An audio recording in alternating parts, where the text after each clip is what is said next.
Hello and welcome to Maths with Jacob. This lesson will focus on night and day.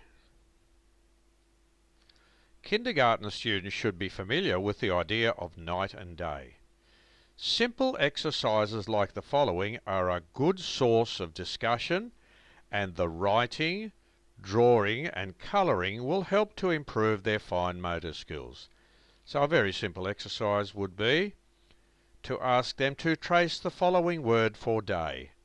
They love tracing, and it's a very good practice for their fine motor skills.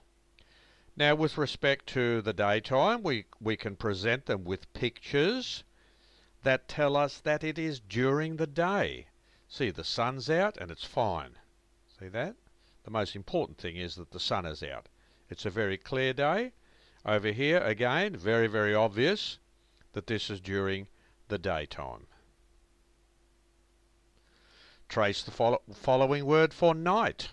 So they would trace the word for night, and then the following pictures tell us that it is during the night. They recognise the night sky and the beautiful moon. It's very bright. This is obvious that it's during the night because of all the lights, and bedtime and the moon and all the stars. That is definitely during the night.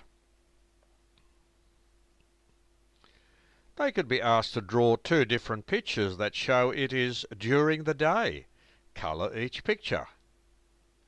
And then an interesting exercise, students can be asked to give reasons why each picture is during the day. So it'll give them practice at justifying their pictures and some talking and discussion practice. Draw two different pictures that show it is during the night.